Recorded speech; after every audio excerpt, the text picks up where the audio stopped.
नमस्कार दोस्तों, आज हम सब इस वीडियो में कक्षा 10 के एक महत्वपूर्ण खंड काव्य मातृभूमि के आधार पर चंद्रशेखर आज़ाद का चरित्र चित्रण के बारे में जानेंगे। तो आइए बिना देर करते हुए वीडियो शुरू करते हैं। तो सबसे पहले जो है हम प्रस्तावना लिखेंगे। प्रस्तावना में आप महत्वपूर्ण चीज़ों को लिखते हैं, जैसे डॉक्टर जयशंकर त्रिपाठी द्वारा रचित मातृभूमि के लिए खंडकाव्य एक ऐतिहासिक खंडकाव्य है जिसमें भारतीय वीर सपूत चंद्रशेखर आज़ाद के त्याग, समर्पण और बलिदान को दर्शाया गया है। अतः मातृभूमि के लिए खंडकाव्य के आधार पर चंद्रशेखर आज़ाद का चरित्र चित्रण अग्रलिखित है। इतना लिखने के बाद आप लोग हेडिंग डालेंगे महान देशभक्त।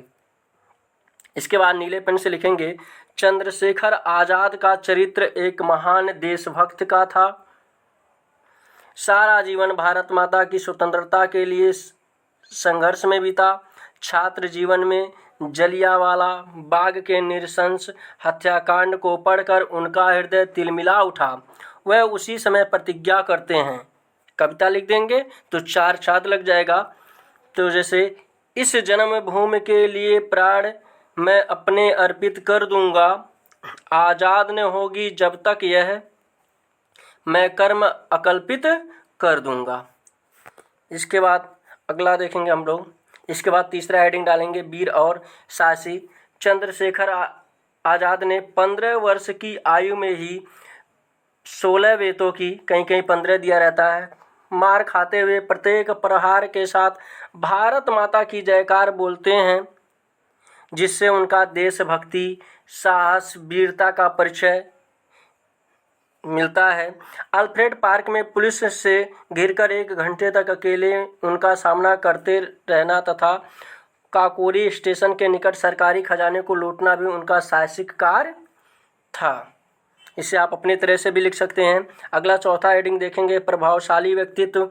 आज़ाद का व्यक्तित्व बड़ा ही प्रभावशाली था। जैसे आप लोग जो है खंडकाव्य में पढ़ चुके हैं, वह अपने ओजस्वी भाषणों से नवयुवकों को प्रभावित कर लेते थे। नवयुवक उन्हें अपने पथ प्रदर्शक मानते थे। अगला देखेंगे हेडिंग अद्भुत संगठनकर्ता। चंद्रशेखर ने देश के समस्त क्रांतिकारियों को भारत को स्वतंत्र कराने के लिए एक मंच पर संगठित करने का अद्भुत कार्य किया। छठवां हेडिंग देखेंगे। हेडिंग को आप अपने हिसाब से कम भी एक आध बढ़ा सकते हैं, घटा सकते हैं। छठवां देखेंगे महान क्रांतिकारी। तो चंद्रशेखर महान क्रांतिकारी और देशभक्त थे।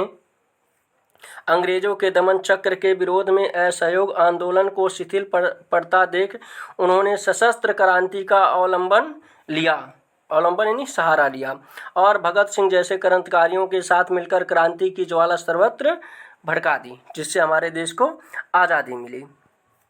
अब लास्ट में हम लोग निष्कर्ष लिखेंगे। यह लिखना अनिवार्य है, चाहे आप निबंध लिख रहे हों या खंडकाव्य लिख रहे हों, प्रस्तावना और निष्कर्ष अनिवार्य है।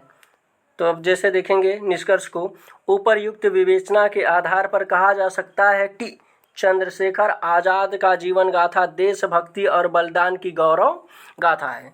चंद्रशेखर आज़ाद एक महान देशभक्त होने के साथ साथ वीर और साहसी भी थे। उन्होंने भारत को स्वतंत्र कराने के लिए अपने प्राणों की आहुति भी दे दी। आज इसी कारण भारतवर्ष उन्हें बड़े श्रद्धा और सम्मान के साथ याद करता है। अगर आपको वीडियो अच्छा लगे तो लाइक व सब्सक्राइब करें।